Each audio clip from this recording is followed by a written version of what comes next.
It was a quiet Thursday evening, when the last bit of sunlight slipped through the tall glass windows of the Langston estate. The air inside the mansion was still and heavy, almost too perfect, as if even the dust knew better than to move without permission. The house stood at the edge of a small, peaceful town, beautiful but lonely. Every corner of it spoke of wealth. Marble floors that shined like mirrors, art pieces that cost more than most people's houses, and chandeliers that hung like frozen fireworks above empty rooms. Edward Langston sat in his study, staring blankly at the papers on his desk. He was a man in his late 50s, his hair mostly silver now, his face marked with lines that came from years of worry more than laughter. He had everything people said they wanted: money, land, influence, but the truth was he didn't feel like he had much at all. The house was too big for one man, and the silence inside it could almost echo. He had built his fortune from nothing, starting out in real estate, buying small and selling big. It had made him rich, very rich, but it had also made him cold. Somewhere along the way, he had lost touch with things that once mattered. His wife Anna had passed away years earlier, and since then, Edward had only grown quieter. The only living things that seemed to fill the house now were the help: his driver, the gardener, and his housekeeper, Maria Alvarez. Maria had worked for him for almost 2 years. She was kind but quiet, always keeping her head down, always careful to stay out of his way. Edward didn't know much about her except that she was in her 30s, came from another country, and was always on time. She spoke politely, moved softly, and worked hard. In Edward's world, that was enough. The day had been long. He had just returned from a meeting that had gone nowhere, full of people who pretended to listen but really only waited for their turn to speak. He loosened his tie and leaned back in his chair, staring up at the ceiling. That was when he heard it, the faintest sound like a whisper made of notes. At first he thought it was coming from outside, maybe someone's car radio down the hill, but as the sound grew clearer he realized it was coming from inside the house. He frowned. No one was supposed to be here except him and the staff.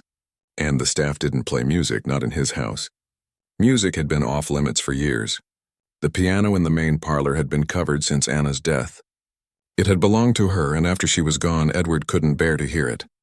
He hadn't allowed anyone to touch it, but now there it was. A melody, soft and sad, weaving through the halls like a voice calling from another time. It was slow and delicate, like someone was playing with care, not confidence. Yet there was something about it, something haunting, something alive. Edward stood. He moved quietly out of his study, his steps echoing against the polished floor. The music grew clearer as he neared the main parlor. He stopped by the doorway, his hand hovering just above the frame. There, seated at the piano, was Maria. She didn't see him. She was too lost in the music. Her head tilted slightly, her eyes half closed, her fingers moving gently across the keys.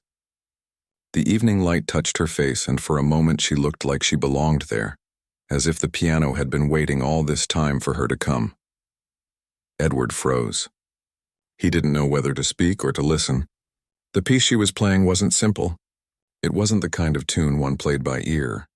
This was a real composition, rich, emotional, full of longing.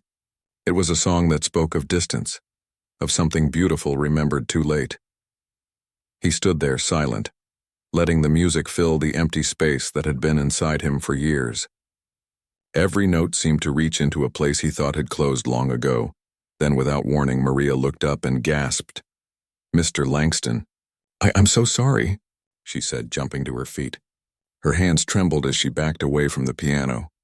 "I didn't mean to. I was just dusting and—" Edward raised a hand, still processing what he'd just heard. "You were playing?" "Yes, sir," she said softly, her eyes wide with fear. "I'm sorry. I shouldn't have. I just wanted to—" "Make sure the keys weren't sticking." He almost smiled at that, but his voice came out calm and firm. "You play very well," her face flushed. "No, sir. It's been years. Sometimes when no one's around, I like to play a little. I didn't know you'd be home early." He looked at her closely. There was real fear in her eyes. Fear of losing her job, fear of having crossed a line. For a long moment he said nothing. The silence between them stretched, filled only by the faint echo of the last note she had played. Then he finally asked, "Where did you learn to play like that?" Maria hesitated. "At a music school. Back home," she said quietly. "I studied piano when I was younger. My father wanted me to become a teacher, but when he got sick, I had to leave and work. Her voice was small but steady. There was a kind of quiet strength in it, the kind that comes from living through things others only read about. I see, Edward said, his tone softening. And you haven't played since? She shook her head. Not much. It's hard to find a piano when you're cleaning houses. Something about the way she said it, so matter-of-fact, so accepting, made him feel a sting of guilt. Here he was, with a grand piano sitting silent for years while someone like her had been aching just to touch the keys again. He walked closer, his shoes clicking gently against the floor. The piano gleamed under the golden light, its surface spotless, the keys shining like rows of pearls. He looked at it, then at her. My wife used to play, he said quietly. Every morning she'd fill the house with music. I haven't heard it since she passed. Maria lowered her eyes. I'm sorry, sir. I didn't mean to bring up something painful. He shook his head. No, it's fine. He paused, thinking. What was the piece you played? She hesitated. It's called River of Silence. It's by a composer from my country. Not very famous, but beautiful. It is, he said, surprising himself with how easily the words came out. It's very beautiful. Maria smiled faintly as if relieved he wasn't angry. Thank you, sir. I promise I won't touch it again. Edward opened his mouth to tell her it was all right, but before he could, she gathered her cleaning cloths and hurried toward the door.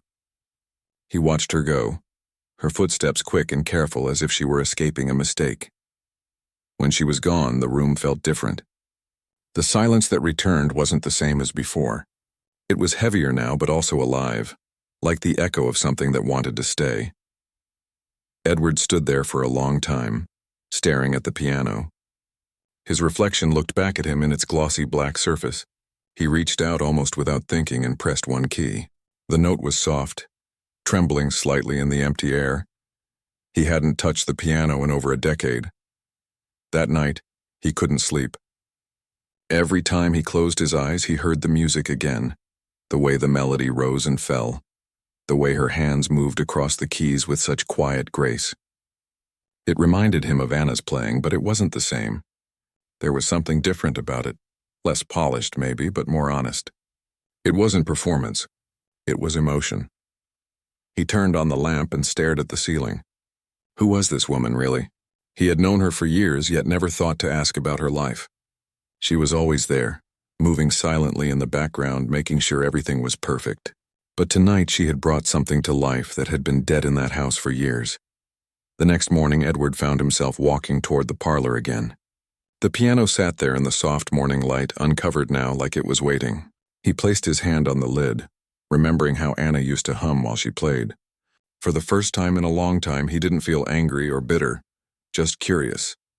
Maria entered a few minutes later, surprised to see him there. Good morning, sir, she said, keeping her distance. He nodded. Good morning. You're early. I wanted to finish the downstairs before you started your calls. He studied her face for a moment. Maria, he said suddenly, play something. She froze. Sir, play something. The piano. I want to hear it again. Her eyes widened. Sir, I don't think that's appropriate. I was out of line yesterday. He gave a small smile. Consider it a request, not an order. She hesitated, glancing at the piano, then at him. Just one piece? Just one. Slowly she sat down. Her hands trembled slightly as she lifted the cover and touched the keys.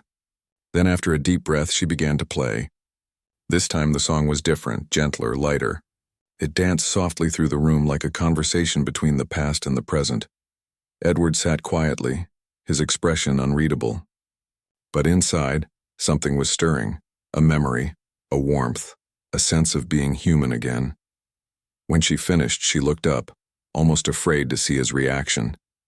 He didn't say much, just nodded thoughtfully. You have a gift, he said finally. A real one, she smiled shyly. Thank you, sir. As she stood to leave, he stopped her. Maria, he said, don't hide that from the world. She tilted her head. It's just music. No, he said softly. It's more than that. When she left the room, Edward stayed seated for a long while, staring at the keys. The house didn't feel quite so empty anymore. The silence was still there, but now it hummed with the faint memory of music. And though he didn't know it yet, That one unexpected melody was about to change both of their lives in ways neither could have imagined. The next few days passed quietly, but something inside the Langston mansion had changed. The air didn't feel as heavy anymore, and the silence that used to fill the hall seemed softer now, almost welcoming. The piano in the parlor no longer looked like a relic covered in memories. It looked alive again. Edward Langston found himself stopping by the room more often. Sometimes he would just pass by the open door and glance inside, as if to make sure the piano was still there, uncovered and waiting. Other times he would sit in the nearby armchair with a cup of tea, pretending to read while his thoughts wandered back to the melody Maria had played. He didn't understand it completely, but something about that sound had reached a part of him that business meetings and expensive dinners never could. It had reminded him of something he thought he'd forgotten. Peace, maybe, or connection. On Friday morning, as he finished breakfast, he found Maria wiping down the dining table.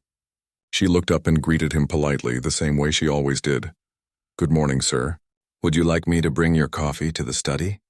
He hesitated before answering. "Actually, Maria, I was wondering if you might have a few minutes today." She stopped, surprised. "Yes, sir. Of course. I wanted to ask you something," he said, "about your music." Her eyes widened slightly and she lowered the cloth in her hand. "My music?" "Yes," he said with a small nod. "You said you studied it. How long ago was that?" She looked down for a moment, thinking. "Almost 15 years now. I was 16 when I started. I had a scholarship to a conservatory in the city." "A conservatory?" he repeated, sounding impressed. "So you were studying to become a professional pianist?" She smiled faintly but didn't answer right away. That was the plan, but life had other plans. Edward waited, not wanting to push her. "My father got sick," she continued softly. "He couldn't work and my mother was already gone. I had 2 younger brothers. There was no one else to help. So I left school to find work." There was no trace of bitterness in her voice, only quiet acceptance. Edward nodded slowly, understanding more than he expected. "I see," he said. "That must have been hard." She shrugged gently. "It was, but that's life, isn't it? You do what you must." He studied her for a moment. She didn't speak like someone who wanted pity. She spoke like someone who had made peace with her choices, even if they had cost her something dear. "You still play beautifully," he said after a pause. "Thank you, sir. But I'm very out of practice," he smiled faintly. Out of practice or not, it moved me. I'd almost forgotten what music could do. She looked touched by that, but quickly turned her eyes back to her work. "I'm glad you liked it. Would you play again sometime?" he asked. "Not as work, just when you have a moment." Maria hesitated. "If you really want me to." "I do." That evening, after she had finished her chores, Maria quietly returned to the parlor. The room was dimly lit, the last light of sunset slipping across the piano keys. She sat down slowly, her heart beating faster than she expected. It felt strange, playing again with someone listening. But there was also something comforting about it. Edward entered quietly and sat in the armchair by the window. He didn't speak. He just listened. Maria began to play. This time she chose a softer piece, something gentle and hopeful. Her fingers trembled at first, but as the notes began to flow, her nerves faded. The melody filled the room, wrapping around the silence like a warm blanket. Edward leaned back, closing his eyes. He could feel the music, not just hear it. It reminded him of Anna's playing, yes, but Maria's music was different. It wasn't perfect or polished. It was honest, almost fragile, like every note carried a memory of the things she had lived through. When the last note faded, Maria looked up nervously. "I hope that was all right." He opened his eyes slowly. It was more than all right. "That was beautiful." She smiled shyly, brushing a strand of hair behind her ear. "Thank you, sir." Edward paused, then said something that surprised even him. "Would you let me record that?" Her eyes widened. "Record?" "Yes, the sound, I mean. Just on my phone. I'd like to listen again later." She looked unsure. "I've never been recorded before." He gave a reassuring smile. "Then there's a first time for everything." After a moment, she nodded. "All right, sir." He took out his phone, set it on the edge of the piano, and pressed record. "Whenever you're ready." Maria took a deep breath and began to play again. Her movements were slow and graceful, and the sound seemed to grow richer the longer she played. Edward sat completely still, afraid that even the smallest movement might disturb the moment. When she finished, he stopped the recording and listened to the playback. The sound was soft, a little uneven, but it carried the same emotion as before. "That's amazing," he said quietly. "You've got something special, Maria." She smiled, embarrassed. "It's just a hobby now, sir." "Nothing more," he shook his head. "No, that's more than a hobby. That's talent," she looked down. "Talent doesn't pay bills." "Maybe not," he said thoughtfully. "But sometimes it opens doors you didn't know were there." She didn't answer, but the words seemed to stay with her. Over the next week, things slowly began to change. Whenever Edward had a break between calls or meetings, he'd find a reason to walk past the parlor. Sometimes Maria would be there, dusting the shelves or polishing the silver, and he'd casually ask if she'd like to play something while she worked. Other times she'd play quietly on her own, unaware he was listening from the hallway. Each time, the house felt a little less like a museum and more like a home. The staff even started to notice. The driver mentioned that the boss seemed to smile more lately. The gardener said the mansion didn't feel so cold anymore. One afternoon, Edward decided to do something different. He went into town and stopped by a small music shop. The owner, an older man with kind eyes, greeted him.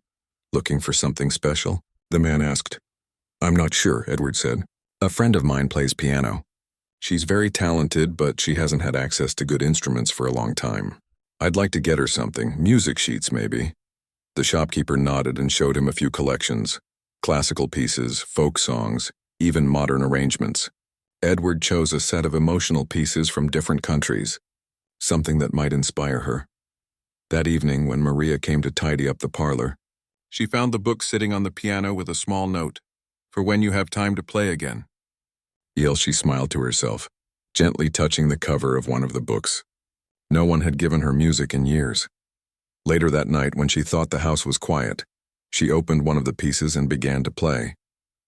It was a slow waltz, simple yet full of feeling. Halfway through, she noticed Edward standing by the doorway again, but this time she didn't stop. When she finished, he said softly, "That one felt hopeful."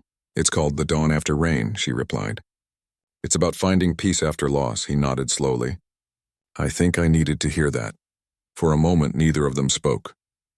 The air between them was warm, filled with quiet understanding. After that evening, the piano became a daily part of the mansion's life. Edward would often ask her to play while he read or worked. He even had the instrument tuned for the first time in years. Sometimes they talked about music. Other times they didn't need to. The melodies spoke for them. One afternoon, as Maria finished another piece, Edward said, "You know, I showed one of your recordings to an old friend of mine. He used to run a small record label." Her eyes went wide. "You did what?" "Don't worry," he said quickly, smiling. "I didn't share your name. I just wanted to see what he thought." "And?" she asked cautiously. "He said your playing sounded pure. Said he hadn't heard something so real in a long time." Maria's mouth fell open slightly. "He said that?" "He did," Edward said. "He even asked if I could send more." She laughed nervously. "Oh, no. I couldn't. I'm not a professional anymore. I just play for myself." "Maybe," he said softly. "But the world might need to hear it too." Maria shook her head, smiling shyly. "You're too kind, sir." "I'm serious, Maria. You have a gift, and gifts like that shouldn't stay hidden." She looked thoughtful, her hands resting on the piano keys. "I don't know. It's been so long. And people like me don't get chances like that." "People like you?" he repeated gently. She met his eyes. "Housekeepers, workers, we're invisible, sir. We clean, we serve, we go home. No one wants to listen to our stories." Edward was quiet for a long time. Then he said, "Maybe it's time someone did." Maria didn't reply, but she smiled. A real smile, not the polite kind she used when serving tea. It was small and uncertain, but it carried hope. That night, Edward listened again to the recording he had made. The melody filled his room softly, and he found himself thinking about how many stories lived behind quiet people like her. Stories the world never heard because no one thought to ask. As he sat there, he realized something. Money had bought him everything except meaning. But hearing her music, seeing the light it brought back into his home, he felt something that money could never give: connection. He didn't know it yet, But that spark of kindness would soon grow into something far bigger than either of them expected. And Maria, the quiet housekeeper who thought her music had no place in the world anymore, was about to find herself standing on the edge of a new beginning.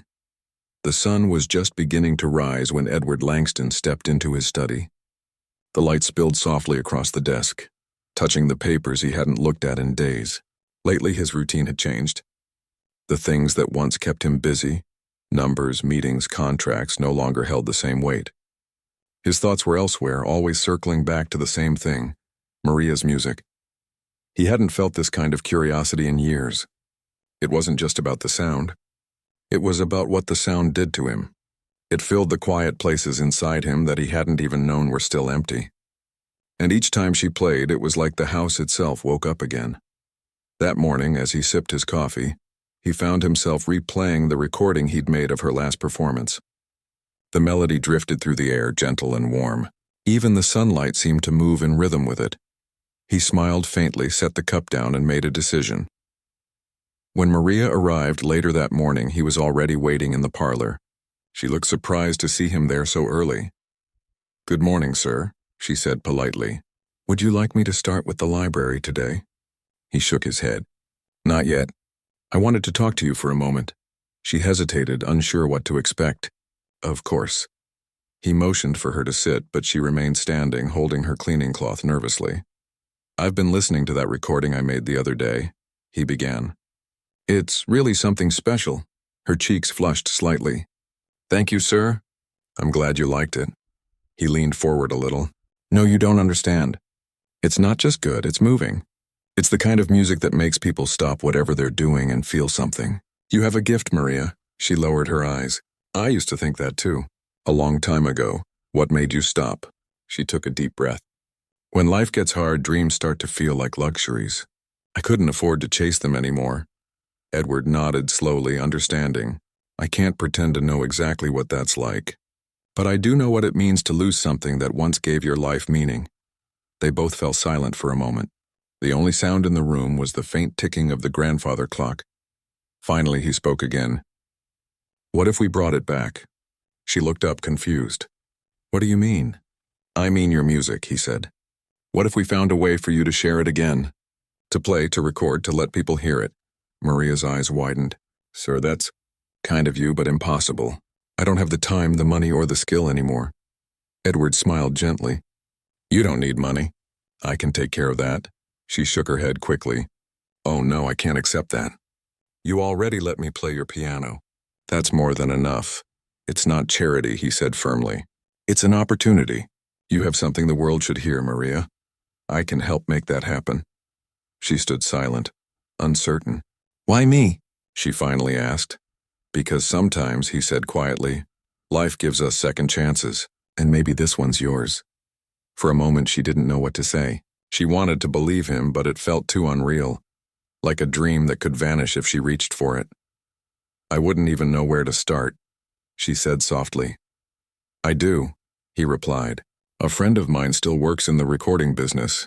Small projects mostly, but he has a studio downtown. If you're willing, I can set something up." Maria blinked in disbelief. "A recording studio?" He nodded. "Just to try. No pressure.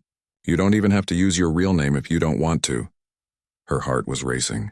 The thought of sitting in a real studio again, of touching a professional piano, of hearing her music through speakers, it all felt like a memory from another lifetime. "I'll think about it," she said finally. "Good," Edward said with a warm smile. "That's all I ask." For the next few days, Maria tried to focus on her work, but her thoughts kept drifting. Every time she walked past the piano, her fingers itched to play. The idea of recording again scared her, but it also excited her. Deep down, there was still a part of her, the young girl who once dreamed of concert halls that hadn't completely gone silent. One evening, as she was finishing up in the kitchen, Edward came in carrying a small box. "I have something for you," he said. She frowned. "Sir, you don't have to. Just open it," he said kindly. Inside was a pair of new headphones and a small portable recorder. "I thought you could use these to practice," he said. "You can record yourself, listen back, see what you like and what you don't." Maria smiled nervously, touched by the gesture. "Thank you, sir." "I don't know what to say." Say you'll give it a try. She nodded slowly. I will. That night, after finishing her work, Maria stayed in the parlor long after everyone else had gone. The house was quiet, the lights dim. She set up the recorder, placed the headphones on her ears, and began to play. At first, she stumbled. Her fingers were stiff, her timing uneven. But as the minutes passed, she lost herself in the music. She forgot where she was, forgot that anyone might hear her. It was just her and the piano, the same way it had been all those years ago.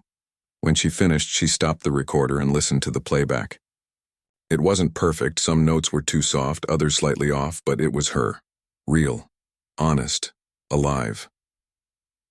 The next morning, Edward asked how it went. I tried, she said shyly. It's not very good. Let me hear it, he said. She hesitated, but handed him the device. He pressed play, and as the melody filled the room, his face softened. Maria, he said when it ended, this is wonderful. You're being too hard on yourself. She looked down, a small smile tugging at her lips. Maybe it's not terrible. It's not terrible, he said. It's beautiful. A week later, he called his old friend Robert, who ran a modest recording studio in the city. I have someone you should hear, Edward said over the phone. Robert chuckled.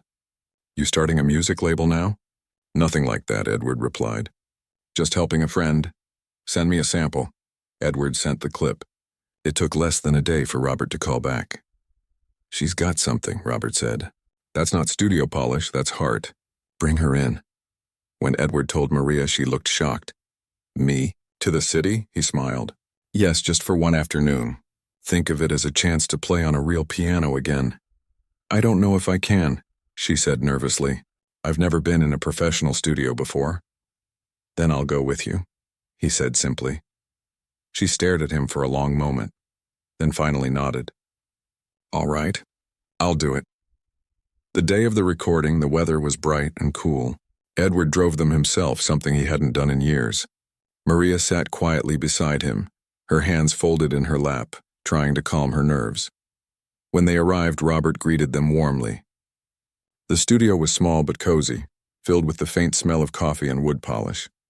A beautiful grand piano stood in the middle of the recording room. Maria froze when she saw it. It's yours for the day, Robert said with a friendly grin. She stepped forward slowly, her fingers brushing the keys. They felt smooth, cool, familiar. You ready? Edward asked gently. She nodded, though her voice trembled when she said, yes. For the next hour, she played. At first, she was nervous. The red recording light made her hands shake, but soon the music took over. Edward watched through the glass window, completely captivated. Even Robert, a man who had heard thousands of songs, stood silent, lost in the sound. When she finished, there was a long moment of quiet before Robert spoke. That, he said softly, was magic. Maria blushed, unsure what to say. Edward smiled. I told you, Robert turned to him. Let me clean it up and send you the file. You might have something special here. On the drive back, Maria was quiet, looking out the window. The city lights flickered across her face. Thank you, she said suddenly. For today. You don't have to thank me, Edward replied. You did all the work, she smiled. Still, no one's believed in me like that for a long time. He looked at her, then back at the road. Sometimes all we need is a little push to remember who we are. That night, Edward received the final audio file from Robert. The sound was rich and pure, every note clear. He listened to it 3 times before deciding to do something bold. He uploaded it online. No name, no photo, just the title, The Housekeeper's Waltz. Within days, the clip began to spread. People commented things like, "This feels like it came from the heart," and "Whoever played this must have lived through something deep." Maria had no idea. She continued her work as usual, until one afternoon Edward showed her the video. "It's you," he said softly. "People are listening." She stared at the screen, her hands trembling. The view count was already in the thousands. "Sir, I know," he said gently. "You wanted it private. But listen to what they're saying." He scrolled through the comments.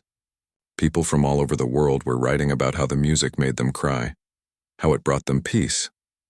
Maria covered her mouth, tears filling her eyes. "I can't believe this." "Believe it," Edward said with a kind smile. "Your music found its way home." She wiped her eyes, trying to steady her voice. But what now? He looked at her, his expression calm but certain. Now we see where it takes you. For the first time in years, Maria felt something she thought she had lost forever. Hope. She didn't know what would come next, but she knew one thing for sure. The music inside her had found its way back to life, and it was only the beginning. The next morning began like any other, but something in the air felt different. Edward Langston sat in his study with his laptop open, sipping his usual black coffee. When he refreshed the page again, his eyes widened. The video, The Housekeeper's Waltz, had exploded overnight. What had started with a few thousand views had now crossed 500,000. Comments were flooding in from around the world. This is one of the most beautiful piano pieces I've ever heard. Whoever played this must have a story. You can feel it. It sounds like pain turned into peace. Edward scrolled through them slowly, reading each one with a strange mixture of pride and awe. He hadn't expected this. He thought maybe a few people would listen, leave a kind word, and move on. But this was something else entirely. He quickly opened his messages. His old friend Robert had already sent several. Are you seeing this? Major channels are sharing it. People are asking who the pianist is. This could be huge. Edward smiled but didn't reply right away. He wasn't sure what to feel. It wasn't his moment, it was hers. Maria's. A few minutes later, Maria entered quietly to bring him his breakfast tray. She didn't notice the open laptop at first. "Good morning, sir," she said softly. He looked up, trying to hide the excitement in his voice. "Good morning, Maria. How are you today?" "I'm well, sir. Would you like your toast with honey?" He nodded absently. "Yes, thank you." As she turned to leave, he said, "Maria, could you come here for a moment?" She paused, a little worried. "Of course." He turned the laptop toward her. "Take a look." She stepped closer, frowning in confusion. On the screen, the title, The Housekeeper's Waltz, glowed brightly, along with the number of views. Her eyes went wide. "Sir, is that—" "Yes," he said softly. "That's you." Her hand flew to her mouth. How is that possible?" "I uploaded it a few days ago. I wanted to see if others would feel what I felt when you played." "And they did, Maria, they really did." She shook her head in disbelief. "No, this can't be real." "It's real," he said with a small smile. "People all over the world are listening to you right now." Her eyes filled with tears. "Sir, I didn't think anyone would care." "They care," he said simply. "More than you know." He turned the screen back to her. She read through the comments slowly, her lips trembling as she smiled through her tears. "This song healed something in me. I don't know who played this, but thank you." She pressed a hand to her chest, overwhelmed. "I never thought something I played could mean that much to strangers." Edward leaned back in his chair, watching her quietly. "That's the power of honesty," he said. "Your music came from the heart. People can feel that."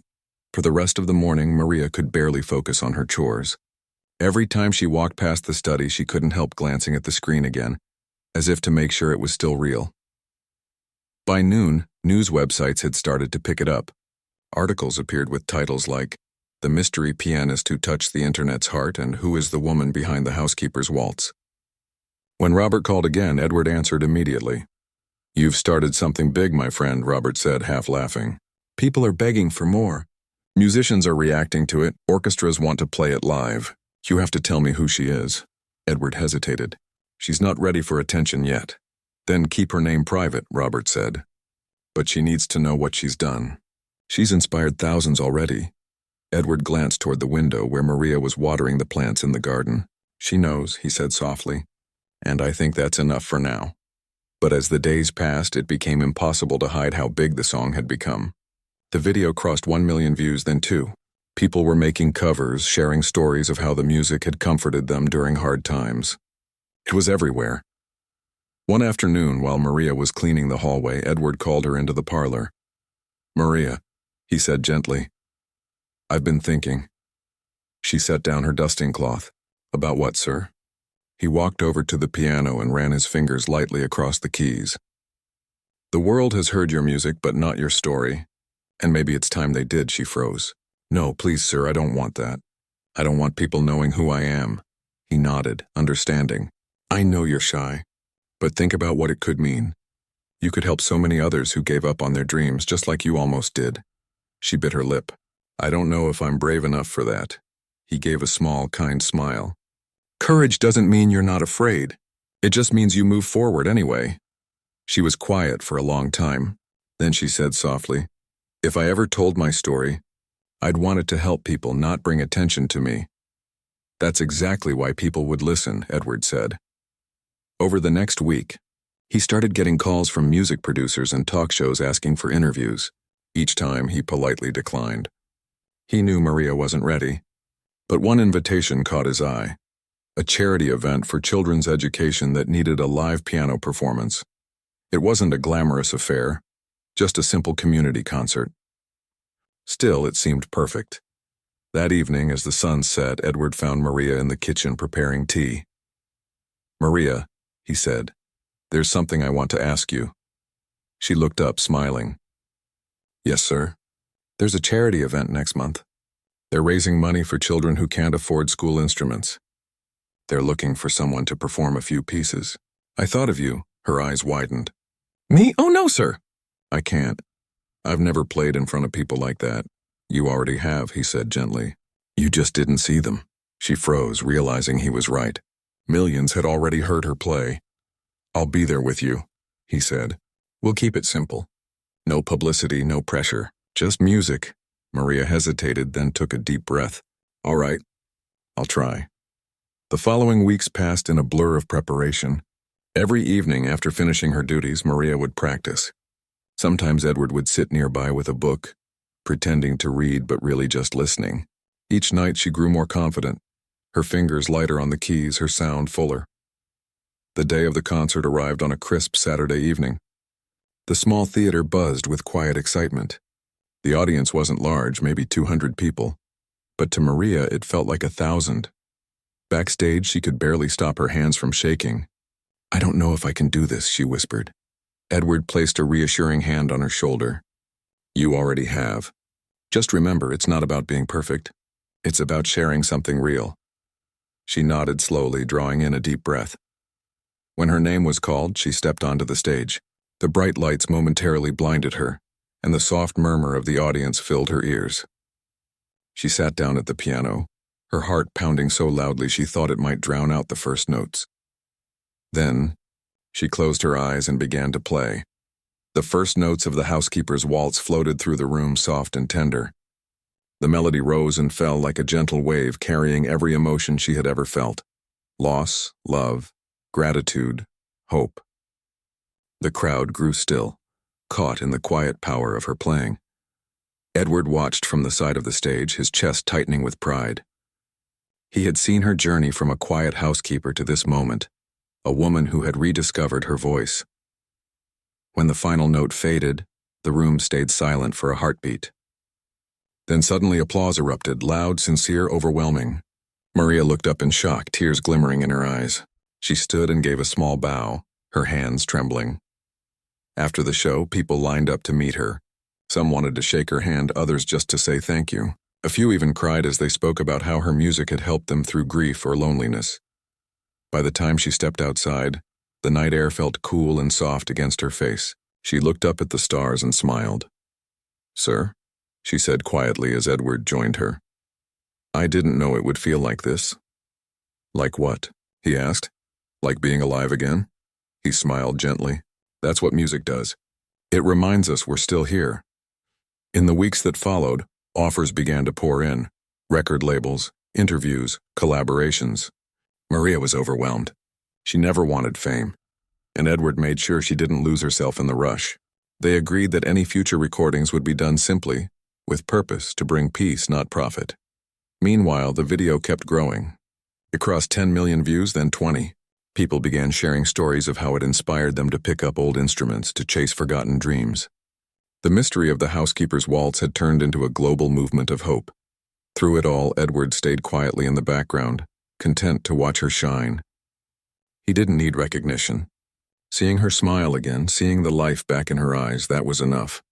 One evening, as they sat together in the parlor, Maria turned to him and said, I used to think the world only noticed people who already had everything. I was wrong, he looked at her warmly. Sometimes the world just needs to be reminded that beauty can come from anywhere. She smiled softly. Thank you for reminding me. The piano gleamed beside them, the same one that had once sat silent for years. Now it had become the heart of the house again, a symbol of second chances and the quiet power of kindness. And as Maria began to play once more, the notes drifted through the air, gentle, honest, and full of life. The man who had once lived surrounded by silence now sat surrounded by music, and he realized that the greatest treasure he had ever found wasn't money at all, it was a melody, and the courage of the woman who brought it back to life. The weeks after the charity concert passed like a dream for Maria. Every morning when she woke up, she still half expected it all to vanish. The applause, the messages, the kind faces who had thanked her after the show. But it was all real. The world had truly heard her, and in some strange, beautiful way it had heard her story too. Her days at the Langston estate hadn't changed much on the surface. She still cleaned, tended the flowers, and brewed Edward's morning coffee. Yet there was something different in the air. The house no longer felt heavy and cold. Music had brought warmth back into its walls. Sometimes Edward would walk through the hallways and pause at the parlor door, just to listen as she practiced. The same piano that had once sat untouched now filled the mansion with sound. Even the staff seemed to move differently now, lighter, happier, as if the melody had brushed against every soul in the house. But fame, even gentle fame, had a way of reaching places you didn't expect. One afternoon, Edward received an unexpected call. It was from a major symphony director who had seen the viral video. "We'd like to invite her to perform at our annual gala," the director said. "It's one of the biggest music events of the year. The proceeds go to charity. It would be a perfect stage for her." Edward hesitated. "She's not comfortable with publicity." The director understood but insisted, "We can make it small, respectful, elegant. No tabloids, no gossip, just art. Tell her to think about it." After the call, Edward sat quietly for a long time. He knew this was a big decision. Maria had already given so much of herself at the charity concert. Asking her to step onto a national stage was different. It wasn't just about talent now, it was about courage.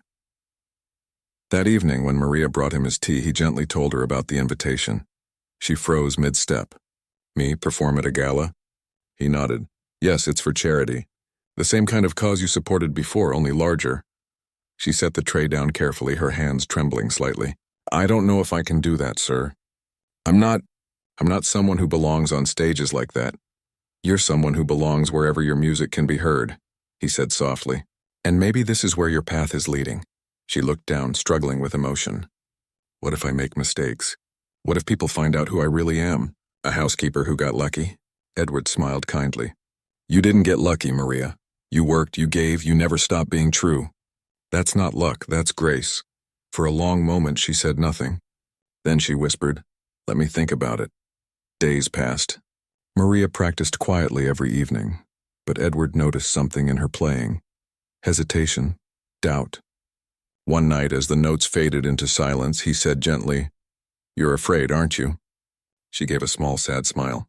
"Yes, I'm afraid that once people know who I am, they'll stop listening." He shook his head. "No, they'll listen harder. Because you'll remind them that beauty doesn't come from fame or fortune. It comes from the heart." That night, Maria couldn't sleep. She sat by the window looking out at the moonlit garden. Memories from her past flooded her mind. Her father coughing in their small kitchen back home. Her mother sewing late into the night. Her younger self practicing on a worn-out keyboard, dreaming of stages she thought she'd never reach. The next morning, she knocked on Edward's study door. "I'll do it," she said quietly. "I'll play at the gala." He smiled, his eyes warm with pride. "You'll do beautifully." The night of the gala arrived like a scene from a dream. The grand concert hall glowed with golden light, filled with hundreds of people dressed in elegant evening wear.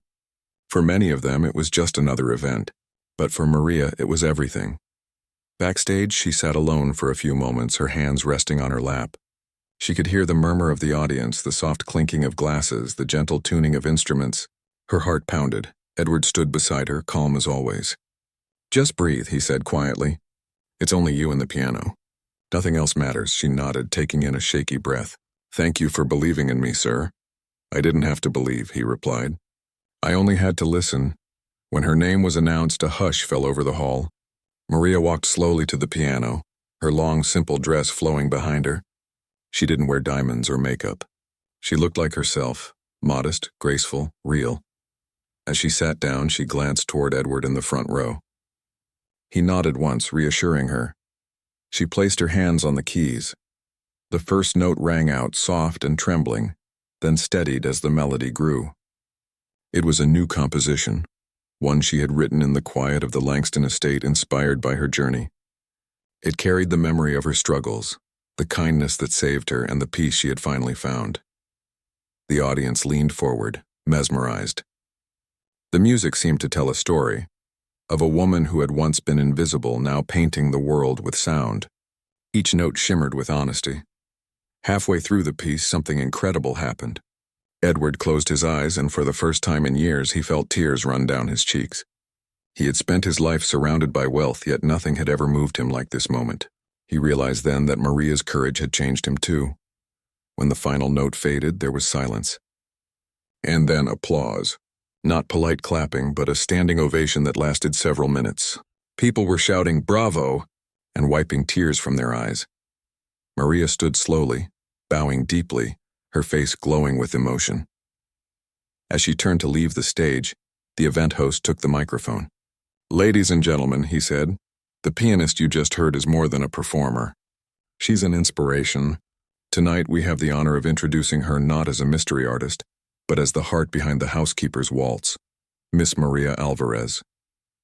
There was a collective gasp, followed by thunderous applause. Some people were stunned, others deeply moved. Many began to cry again, realizing the truth. The viral song that had touched millions was created by someone the world might never have noticed otherwise. Backstage, Maria stood frozen, tears streaming down her face. Edward joined her, smiling softly. "Now they know," he said. "I didn't think they'd cheer," she whispered. "They're not cheering because you're famous," he said. "They're cheering because you're real." In the weeks that followed, Maria's life changed, but not in the way most might expect. Offers poured in, record labels, interviews, international tours, but she chose carefully. She didn't want fame. She wanted purpose. She decided to start a small foundation with Edward's help, one that offered free music lessons to children from low-income families. "If one child gets the chance I never had," she said, "then it's all worth it." The foundation grew quickly. Donations poured in, many from people who had once commented on her viral video. Letters arrived daily, messages from mothers, students, and even elderly listeners who said her music had given them hope. Maria stayed humble through it all. She still played the same piano every evening, still brewed tea for Edward, and still kept her quiet kindness. Fame hadn't changed her. It had simply given her the chance to give more. As for Edward, he found himself transformed in ways he never expected. For years, he had lived behind the walls of wealth, detached from the world. But through Maria's story, he rediscovered what truly mattered: connection, compassion, purpose. One evening, as they sat together in the parlor, he said softly, "You know, Maria, I used to think success was about what you owned. Now I think it's about what you share." She smiled. "Maybe we both learned that lesson in time." The piano gleamed under the soft glow of the chandelier. She began to play again, a gentle, familiar tune, the same melody Edward had first heard months ago, drifting through the quiet halls when she thought she was alone. But this time, it sounded different, fuller, happier. As the notes filled the air, Edward closed his eyes, remembering that first night, the surprise, the disbelief, the beginning of it all. He smiled, realizing how far they had both come. When she finished, there was a long silence. Then he said quietly, "You changed my life, Maria." She looked at him with kind eyes. "No, sir. You gave me the chance to change my own." They shared a smile that needed no more words. Outside, the night was peaceful. Somewhere in the distance, the faint sound of a child practicing piano floated through the air, a sound that made them both smile wider. The world had changed in small, beautiful ways because one man had listened, and one woman had dared to play.